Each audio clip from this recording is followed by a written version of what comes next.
أعوذ بالله من الشيطان الرجيم. بسم الله الرحمن الرحيم. الحمد لله الذي أنزل على عبده الكتاب ولم يجعل له عوجا قيما لينذر بأسا شديدا من لدنه ويبشر المؤمنين الذين يعملون الصالحات أن لهم أجرا حسنا ماكثين فيه أبدا وينذر الذين قالوا اتخذ الله ولدا ما لهم به من علم ولا لآبائهم كبرت كلمة تخرج من أفواههم إن يقولون إلا كذبا فلعلك باخع نفسك على آثارهم إن لم يؤمنوا بهذا الحديث أسفا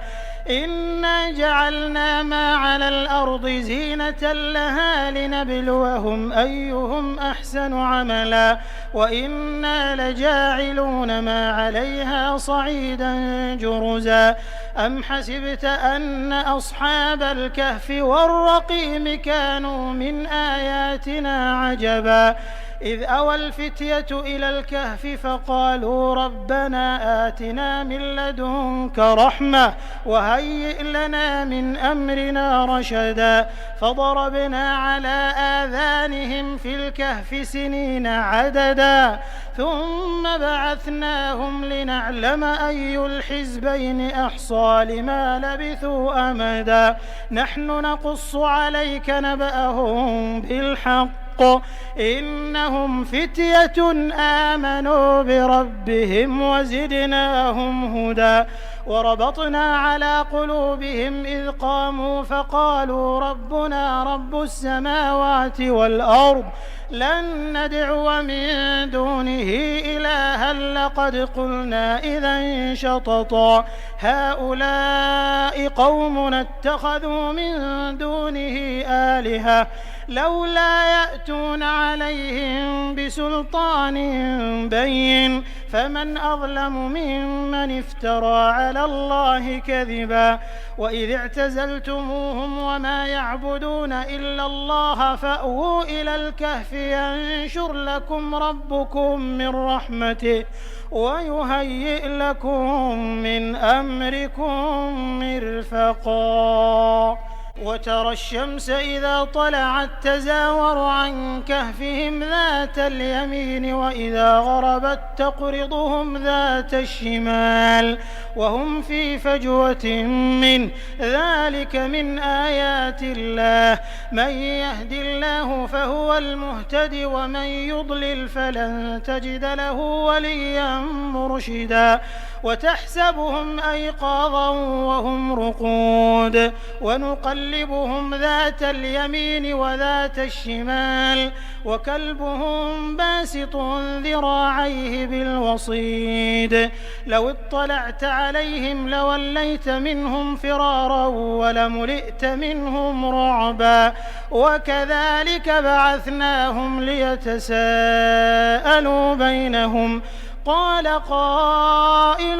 منهم كم لبثتم قالوا لبثنا يوما أو بعض يوم قالوا ربكم أعلم بما لبثتم فابعثوا أحدكم بورقكم هذه إلى المدينة فلينظر أيها أزكى طعاما فليأتكم برزق منه وليتلطف ولا يشعرن بكم أحدا إنهم إن يظهروا عليكم يرجموكم أو يعيدوكم في ملتهم ولن تفلحوا إذا أبدا وكذلك أعثرنا عليهم ليعلموا أن وعد الله حق وأن الساعة لا ريب فيها إذ يتنازعون بينهم أمرهم فقالوا ابنوا عليهم بنيانا ربهم أعلم بهم قال الذين غلبوا على أمرهم لنتخذن عليهم مسجدا سيقولون ثلاثة رابعهم كلبهم ويقولون خمسة سادسهم كلبهم رجما بالغيب ويقولون سبعة وثامنهم كلبهم قل ربي أعلم بعدتهم ما يعلمهم إلا قليل فلا تمار فيهم إلا مراء ظاهرا ولا تستفت فيهم منهم أحدا ولا تقولن لشيء إني فاعل ذلك غدا إلا أن يشاء الله واذكر ربك إذا نسيت وقل عسى أن يهديني ربي لأقرب من هذا رشدا ولبثوا في كهفهم 300 سنين وازدادوا 9 قل الله أعلم بما لبثوا له غيب السماوات والأرض أبصر به وأسمع ما لهم من دونه من ولي ولا يشرك في حكمه أحدا واتل ما أوحي إليك من كتاب ربك لا مبدل لكلماته ولن تجد من دونه ملتحدا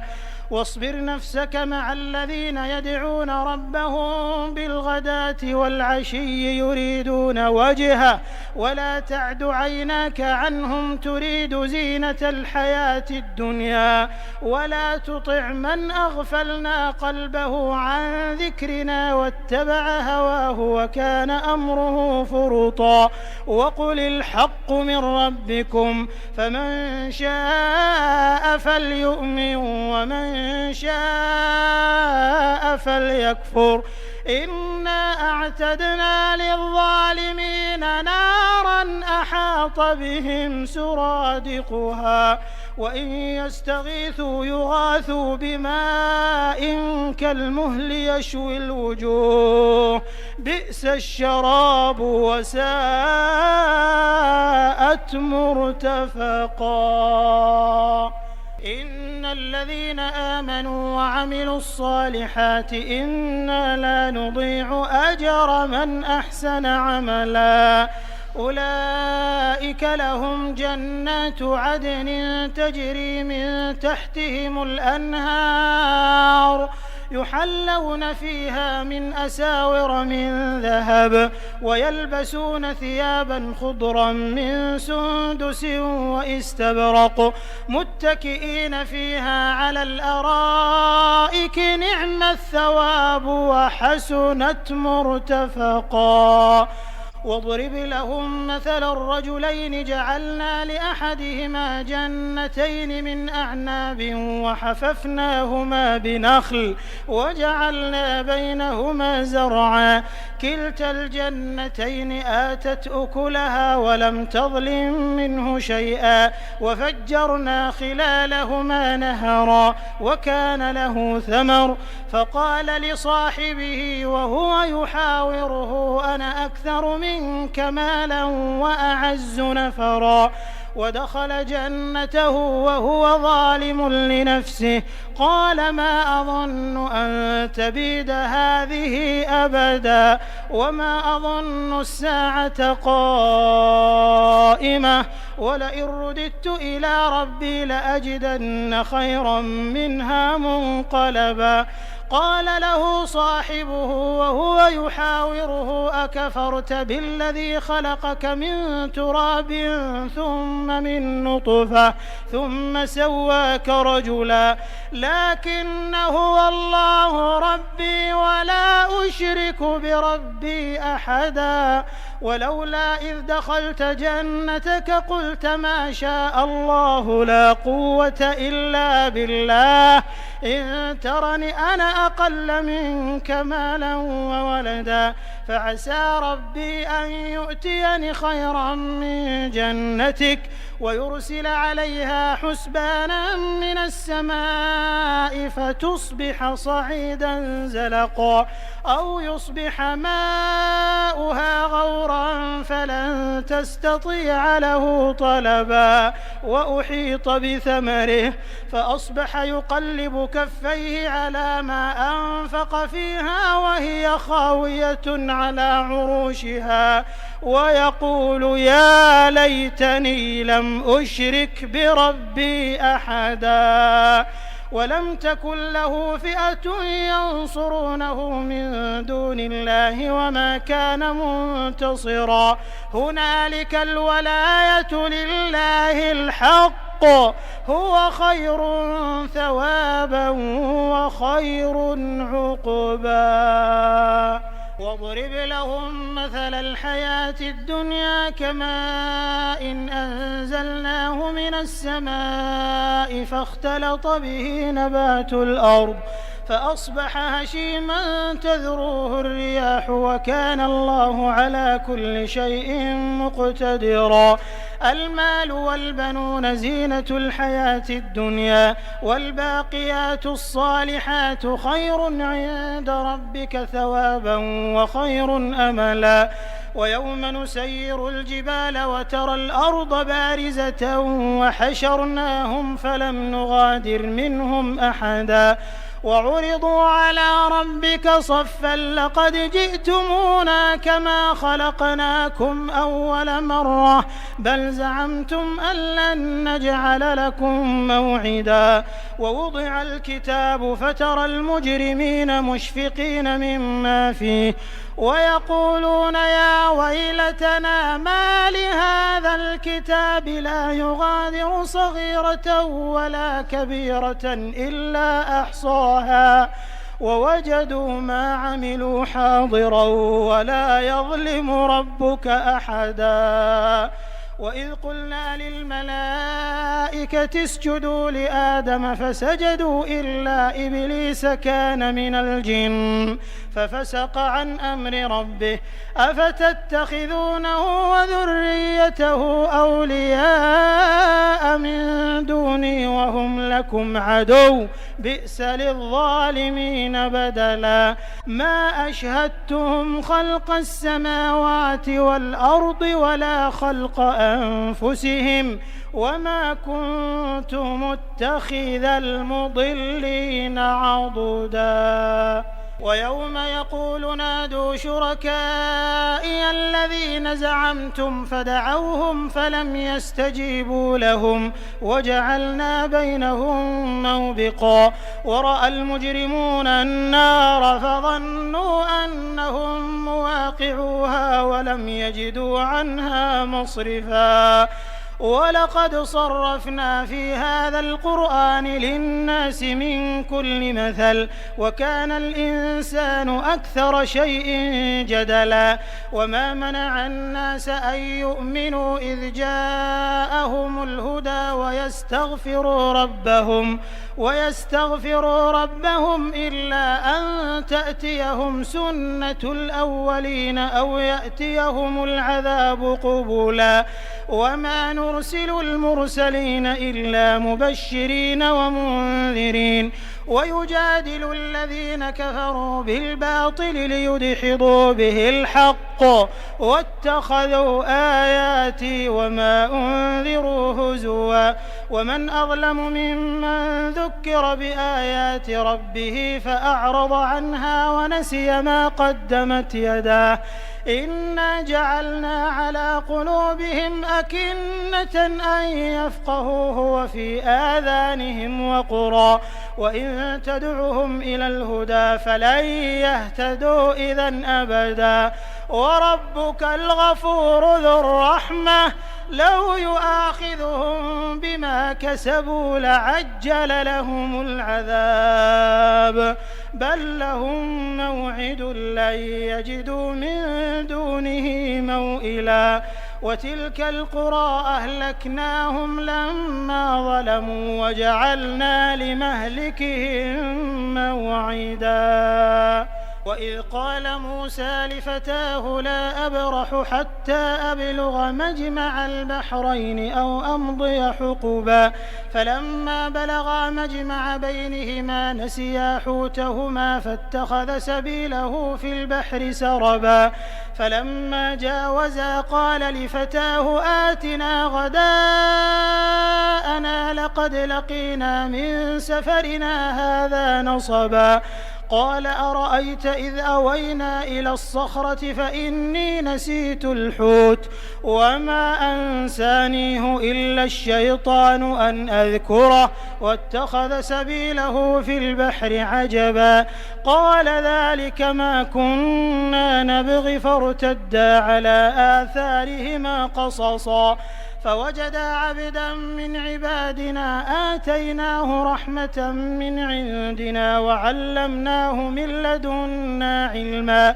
قال له موسى هل أتبعك على أن تعلمني مما علمت رشدا قال إنك لن تستطيع معي صبرا وكيف تصبر على ما لم تحط به خبرا قال ستجدني إن شاء الله صابرا ولا أعصي لك أمرا قال فإن اتبعتني فلا تسألني عن شيء حتى أحدث لك منه ذكرا فانطلقا حتى إذا ركبا في السفينة خرقها قال أخرقتها لتغرق أهلها لقد جئت شيئا إمرا قال ألم أقل إنك لن تستطيع معي صبرا قال لا تؤاخذني بما نسيت ولا ترهقني من أمري عسرا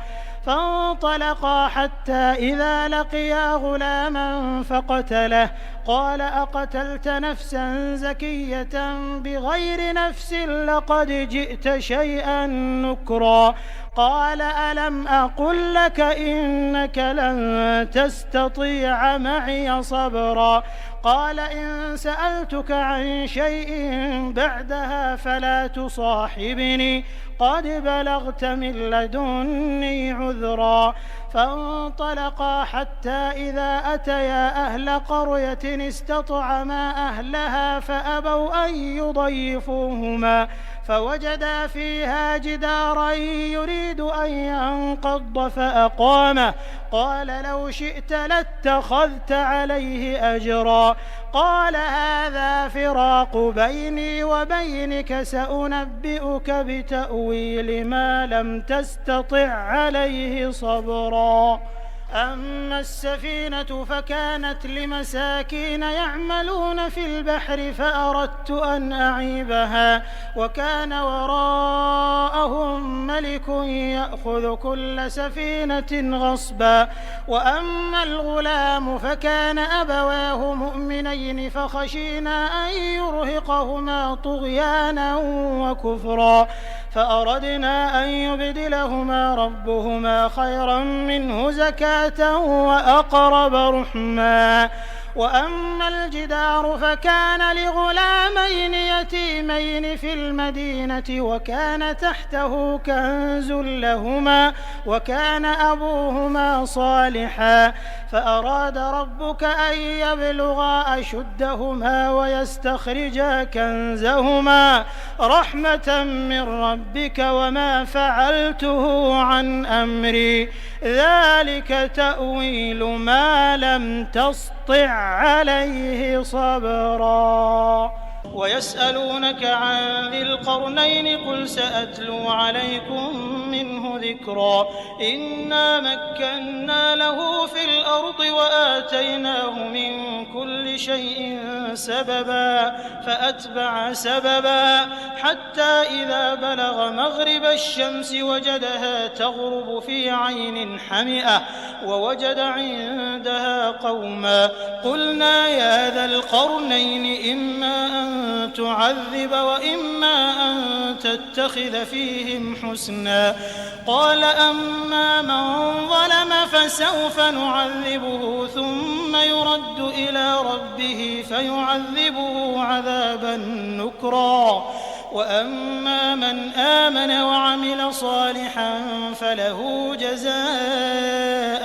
الحسنى وسنقول له من أمرنا يسرا ثم أتبع سببا حتى إذا بلغ مطلع الشمس وجدها تطلع على قوم لم نجعل لهم من دونها سترا كذلك وقد أحطنا بما لديه خبرا ثم أتبع سببا حتى إذا بلغ بين السدين وجد من دونهما قوما لا يكادون يفقهون قولا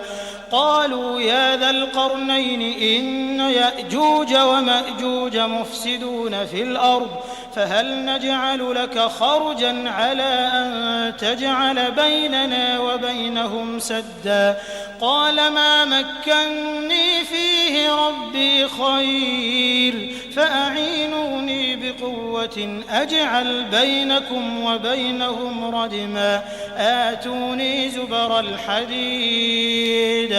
حتى إذا ساوى بين الصدفين قال انفخوا حتى إذا جعله نارا قال آتوني أفرغ عليه قطرا فما استطاعوا أن يظهروه وما استطاعوا له نقبا قال هذا رحمة من ربي فإذا جاء وعد ربي جعله دكاء وكان وعد ربي حقا وتركنا بعضهم يومئذ يموج في بعض ونفخ في الصور فجمعناهم جمعا وعرضنا جهنم يومئذ للكافرين عرضا الذين كانت أعينهم في غطاء عن ذكري وكانوا لا يستطيعون سمعا أفحسب الذين كفروا أن يتخذوا عبادي من دوني أولياء إنا أعتدنا جهنم للكافرين نزلا قل هل ننبئكم بالأخسرين أعمالا الذين ضل سعيهم في الحياة الدنيا وهم يحسبون أنهم يحسنون صنعا أولئك الذين كفروا بآيات ربهم ولقائه فحبطت أعمالهم فلا نقيم لهم يوم القيامة وزنا ذلك جزاؤهم جهنم بما كفروا واتخذوا آياتي ورسلي هزوا إن الذين آمنوا وعملوا الصالحات كانت لهم جنات الفردوس نزلا خالدين فيها لا يبغون عنها حولا قل لو كان البحر مدادا لكلمات ربي لنفد البحر قبل أن تنفد كلمات ربي ولو جئنا بمثله مددا قل إنما أنا بشر مثلكم يوحى إلي أنما إلهكم إله واحد فمن كان يرجو لقاء ربه فليعمل عملا صالحا ولا يشرك بعبادة ربه أحدا.